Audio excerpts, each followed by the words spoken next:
আসসালামু আলাইকুম।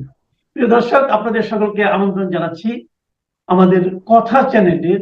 ভুল করছে বিএনপি, বিরাট ভুল। এই ভুলের মাসুল বিএনপিকে দিতে হবে। আর এই ভুলের মাসুল হচ্ছে বিএনপি কখনোই ক্ষমতায় যেতে পারবে না। বিএনপি ফান্দে পড়েছে, সেটা হচ্ছে ভারতের ফাঁদ। এই ফাঁদ থেকে বিএনপি আর বের হতে পারবে না। দর্শক, বিএনপি কি করেছে আপনি অবাক হবেন যে কোনো উপায় না পেয়ে বিএনপি কাজটা করলো কি কি করছে। দর্শক, খবর জিএম কাদের। কোন জিএম কাদের? এরশাদের ভাই জিএম কাদের। যদিও বিএনপিতে নূর ভিপি নূর এক এরশাদ, সকালে এক কথা বিকালে আরেক কথা। ম্যানেজ এরশাদ মানে মানুষ পরিবর্তনশীল এরকম। ভিপি নূর সকালে এক কথা বিকালে এক কথা, সে বাটপারি। তো জিএম কাদের এরশাদের ভাই, যিনি 24 সালের 7 জানুয়ারির ডামি নির্বাচনের আগে ভারত সফর থেকে এসে এয়ারপোর্টে বলেছিলেন যে কি আলোচনা হয়েছে এটা ভারতের অনুমতি ছাড়া বলা যাবে না। কোন মানের ভারতের দালাল হলে এই ধরনের কথা বলে? হাসিনাও ভারতের দালাল ছিলেন, কিন্তু হাসিনা ছিল স্মার্ট দালাল। আর শেষরা আর স্মার্ট ব্যক্তিত্বহীন ইতর শ্রেণী থার্ড ক্লাস দালাল হচ্ছে এই জাতীয় পার্টি, এই জিএম কাদেররা। এই জিএম কাদেরকে মানুষ থুতু দেয়, ঘৃণা করে। আওয়ামী লীগকে তো আপনি শত্রু মনে করেন, আওয়ামী লীগকে আপনি শক্তিশালী প্রতিপক্ষ মনে করে তাদের বিরুদ্ধে জীবন দিয়ে তাদেরকে তাড়িয়েছেন। কিন্তু সেই জাতীয় পার্টির মতো পচা গন্ধযুক্ত একটা দল, তাদের সাথে আসন সমঝোতা করছে বিএনপি। এটা বিএনপি অলরেডি দফায় দফায় আলোচনা করেছে। মানে বিএনপি যে আসলে ভারতের ফাঁদে পড়েছে, তারেক রহমান যে দিল্লিকে ম্যানেজ করে এসেছেন তার প্রমাণ যে দিল্লির টেস্টেড এন্ড ট্রাস্টেড সেবাদাস জাতীয় পার্টি, সেই জাতীয় পার্টি বলছে জিএম কাদের বিএনপির সঙ্গে জাতীয় পার্টির জোট নয়, আসন ভিত্তিক সমঝোতা হতে পারে। তাহলে জামাত এনসিপি চরমনায় যা দেখছেন ওটাও কিন্তু জোট না, ওটা কিন্তু আসন ভিত্তিক সমঝোতা। এখন আসন ভিত্তিক সমঝোতার নাম আপনি জোট দিয়ে পারেন আর যা দিয়ে পারেন, মানে এটা জোটের একটা নতুন ফর্ম। ওই জামাত চরমনায় এনসিপি ওটাও একটা জোট, জাস্ট একটা নতুন টার্ম যে জোট নয় সমঝোতা, এছাড়া কিছু না। জামাত চরমনায় এনসিপির মতো সেম কাজ করতে যাচ্ছে বিএনপি জাতীয় পার্টি। বিএনপি ডুবার সর্বশেষ বন্দোবস্ত, কোনো উপায় নাই। তারেক রহমান দেখছে, বিএনপি দেখছে, সব এখন জামাতময়। কর্নেল অলিও জামাতে যায়, এনসিপিও জামাতে। এনসিপি কে রাখার জন্য অনেক চেষ্টা করেছিল, কম সিট দিয়ে যেভাবে হোক না কেন বুঝিয়ে শুনিয়ে রাখার চেষ্টা করেছিল, কিন্তু পারেনি। সবাই জামাত ইসলামীর দিকে যায়। এখন কি করা যায়, কোনো উপায় না দেখে এখন জিএম কাদের বলছেন যে বিএনপির সাথে আসন সমঝোতা হতে পারে। এখন জিএম কাদের কি আন্দাজে বলছেন না, বিএনপির সাথে তার দফা দফা মিটিং হয়েছে বলেই বলেছেন। এবং আওয়ামী লীগকে নির্বাচনে চায়, জাতীয় পার্টিকে নির্বাচনে চায়, ইটস ওপেন। জাতীয় পার্টিকে নির্বাচনে অংশগ্রহণ করার সুযোগ দেওয়া উচিত কি অনুচিত, এই বিষয়ে বিএনপি টোটালি ওপেন। সরাসরি বিএনপি সব অ্যাক্টিভিস্ট, বুদ্ধিজীবী, ভাড়াটিয়া কিংবা ছাত্রী যারা আছে সবাই বলে যে জাতীয় পার্টিকে নির্বাচনে অংশগ্রহণ করার সুযোগ দিতেই হবে। এখন অন্য কোনো বাংলাদেশপন্থী, 24পন্থী, জুলাই আগস্টপন্থী কোনো দল বিএনপি পাচ্ছে না।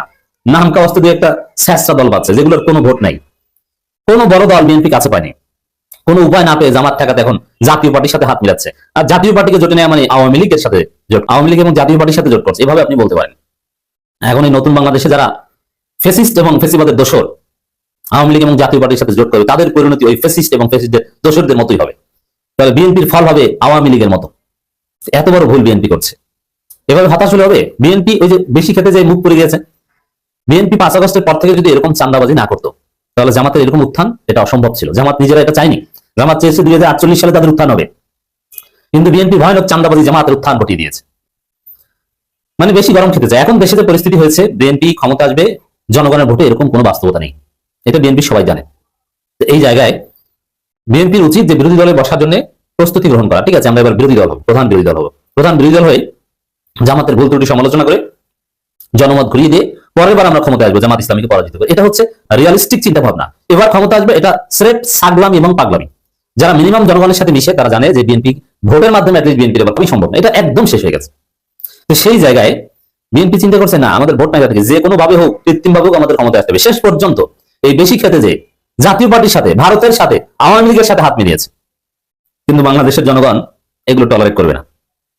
জাতীয় পার্টির ভোট পাইতে যে বিএনপির ভোট নাই হয়ে যাবে, তাহলে দিন শেষে ওই জাতীয় পার্টির 1% ভোট নাই, 0.05% বা একদম সারা বাংলাদেশে যদি 1 লাখ ভোট থাকে ওই 1 লাখ পাবে। আর আওয়ামী লীগের সব ভোটার যারা কর্মীদের বাইরে, এরা সম্ভবত কেউ আর বিএনপিকে ভোট দিতে রাজি হবে না, কারণ যে দল জাতীয় পার্টির সাথে আসন সমঝোতা করে। দেখেন, এটা জামাতের হাতে, এনসিপির হাতে আরেকটা অস্ত্র তুলে দেওয়া।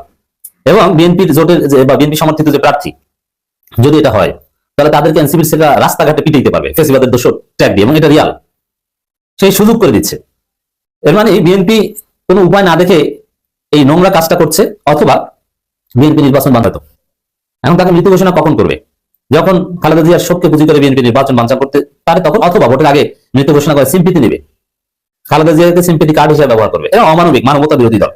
কারণ বেগম খালেদা জিয়ার মৃত নিয়ে, লাশ নিয়ে যে নাটক করছে, এটা দেশের জনগণ বুঝে গেছে। খালেদা জিয়া অনেক আগেই মারা গেছেন, আমার বিশ্বাস হতো না রে, কিন্তু এখন কেমন যেন বিশ্বাস হওয়া শুরু করেছে। নানান জায়গা থেকে অনেকে তথ্য দিচ্ছে।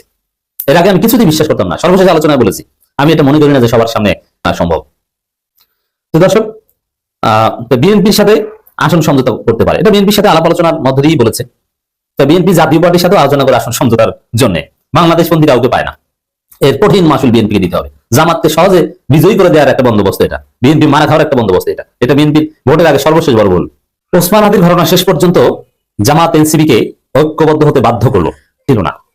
এনসিপি ছেলেরা যা শুরু করেছিল জামাতের বিরুদ্ধে, তাদের যে ন্যারেটিভ, তারা যেভাবে জামাতকে গালাগালি করতো কয়েকদিন আগেও, 1971 সালে গণহত্যার দায়ে জামাতের বিচারও চেয়েছে। নাসিরউদ্দিন পাটোয়ারির কত কথা। আক্তারের মতো সাবেক শিবির ভদ্র ছেলে এ জামাতকে বলে যে অস্ত্রের জঞ্জানানি, অস্ত্রের রাজনীতি করে জামাত। তার প্রতিবাদ জানায় জামাত, আবার পাল্টা প্রতিবাদ জানায় এনসিপি। একটা শত্রুতা ছিল যেখানে স্পষ্টতই একটা প্রো বিএনপি রাজনীতি ছিল। সেই জায়গা থেকে নাটকীয় ভাবে জামাত এনসিপি জোট হলো বা ঐক্য হলো, হয়েছে। এটা ফাইনাল ঘোষণা তো দুই পক্ষ থেকে এসেছে, এখন আসন সমঝোতা হিসাব বাকি। এটা কেন হয়েছে? নাহিদ ইসলাম সংবাদ সম্মেলনে স্পষ্ট করেছেন যে ওসমান হাদির শাহাদাত, ওসমান হাদির হত্যাকাণ্ড রাজনীতির অনেক কিছু বদলে দিয়েছে, সেই প্রেক্ষাপটে এই জোট। এর মানে আমি যে কথাটা বলেছি, ওসমান হাদির রক্ত বাংলাদেশে কথা বলবে, ওসমান হাদির শাহাদাত অনেক অপ্রত্যাশিত ঘটনার জন্ম দিবে। অতএব এটা নাহিদ ইসলাম স্বীকার করেছে এবং এটাই সত্য। ওসমান হাদি শহীদ না হলে জামাত এনসিপি জোট হয়তো হতো না। কারণ ওসমান হাদি শাহাদাতের মাধ্যমে এনসিপি দেখেছে, এটা নাহিদ ইসলামের সংবাদ সম্মেলনে স্পষ্ট, যে ওসমান হাদি শহীদ হয়েছে, এর মানে জুলাই যোদ্ধাদের বেছে বেছে হত্যা করা হয়। কে বাঁচাবে তাদের? একমাত্র জামাত বাঁচাতে পারে। এর মানে বাঁচার জন্য, তাদের জীবনের গ্যারান্টির জন্য, যেহেতু জামাতের আবেগ রয়েছে জুলাই প্রতি, জুলাইকে সাংবিধানিক রাষ্ট্রীয় মর্যাদা দেয়া এবং সেটা বহাল রাখা, এটা শুধু জামাতের তো 71 নেই, জামাতের আছে 24। অর্থাৎ জামাত এটা করবে। জামাত ক্ষমতা আসলে এনসিপির ছেলেরা, জুলাই যোদ্ধারা রাজার হালে থাকবে, জামাত নিজেরাই জুলাইয়ের অন্যতম ফোর্স, আর বিএনপি হচ্ছে জুলাই ভুলিয়ে দেওয়া পার্টি। এই জায়গায় বিএনপি কিছুতেই নিরাপদ নয়। তো এখানে হঠাৎ করে বিএনপির বিরুদ্ধে নাটকীয় সমীকরণ ঘটে গেছে, নজিরবিহীন সমীকরণ ঘটে গেছে। সেটা কি? বিএনপির ফ্রেমিংটা কিভাবে হলো আমি সেটা প্রমাণ করব। দেখেন, একটা স্পেসিফিক 3টি কারণ এখানে একজন নেতা বলেছেন, এটা বিশ্লেষণ করবো। নাহিদ ইসলামের সংবাদ সম্মেলনে সেম কথাই উঠে এসেছে এবং মূল বিষয় হচ্ছে ওসমান হাদির শাহাদাতের ফলে এই জোট, ওসমান হাদি হত্যাকাণ্ড এই পরিস্থিতি তৈরি করেছে। এখানে মৌলিক বিষয়গুলো যদি প্রথমে বলি, তারপর ডিটেলস আসছি। বিচার, এর মানে আওয়ামী লীগের বিচার, এক্ষেত্রে বিএনপি আন্তরিক না।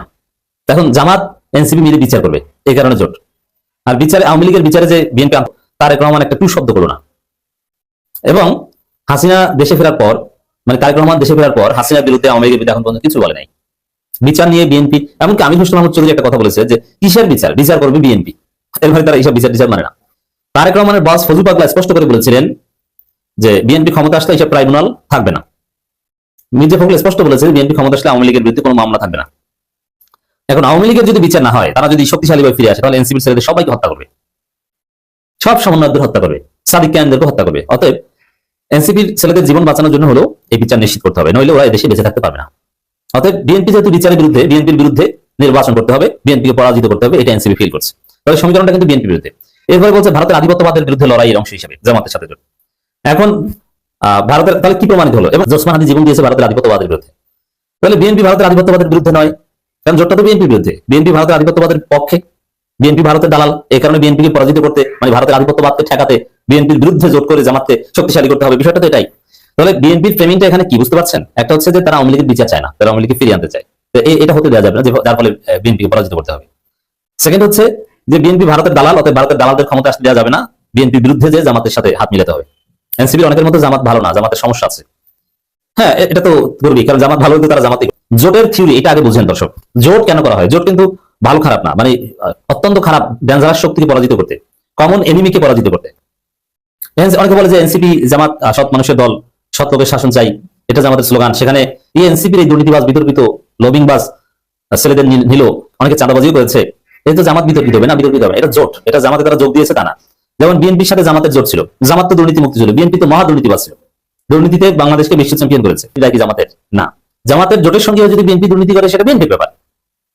এবং আর সরকারের যদি প্রধান, যেমন জামাত যদি সরকার প্রধান হয়, সেখানে যদি এনসিপি কেউ কোনো মন্ত্রণালয় পায়, যদি দুর্নীতি করে প্রধানমন্ত্রী ব্যবস্থা নেবেন। কিন্তু জোটের রাজনীতিতে আপনি কাকে, এখানে জামাত চরমনে হুজুররা বাদে অন্য যারা আছে, কারো ক্ষেত্রে দুর্নীতি বা অন্য কোনো বিষয়ে গ্যারান্টি দেওয়া যায় না, যে কেউ দুর্নীতি করতে পারে। অর্থাৎ দুর্নীতি সব এগুলো বিবেচনায় জোট হয় না। জোট হয় তুলনামূলক কম খারাপকে সাথে নিয়ে জোট হয় বেশি খারাপকে ঠেকানোর জন্য, মাসলাহাতে মুরসালা, এটাই হচ্ছে জোটের মূল থিওরি। তো এখন এই জন্য তাহলে বিএনপির অবস্থানটা এখন কোথায়, সমীকরণটা বিএনপির বিরুদ্ধে কিভাবে গেল আশা করি বুঝতে পেরেছে। এবার দেখেন তিনটা বেসিক কারণ। জোট, বিচার, ভারতের আধিপত্যবাদের বিরোধিতা, সংস্কার। বিএনপি সংস্কার চায় না, সংস্কার করতে হবে, জুলাই সনদ বাস্তবায়ন করতে হবে, গণভোটে হ্যাঁ পাস করাতে হবে। তাহলে বিএনপি কি না এর পক্ষে? বিএনপি সংস্কার বিরোধী। আর সংস্কার যেহেতু করতে হবে, এনসিপি রাজনীতির অন্যতম ভিত্তি সংস্কার, নতুন বাংলাদেশ। তো সেই জায়গায় ভেজাল আছে। বিএনপি ভারতের দালাল, বিএনপি বিচার চায় না, বিএনপি জুলাইকে গুরুত্ব দেয় না, বিএনপি জুলাই বিরোধী, বিএনপি সংস্কার বিরোধী। যার ফলে এনসিপি জামাতের সাথে জোট করতে বাধ্য হয়েছে। মজা না হিসাবটা? বিএনপির বিরুদ্ধে সমীকরণটা কি অনেকটা নাটকীয় না? অতএব নির্বাচনে যখন প্রচার প্রচারণা চালাবেন তখন এটা স্পষ্ট করবেন জাতির সামনে যে বিএনপি ভারতের দালাল, বিএনপি সংস্কার বিরোধী, বিএনপি আওয়ামী লীগের বিচার চায় না, তারা আওয়ামী লীগকে ফিরিয়ে আনতে চায়।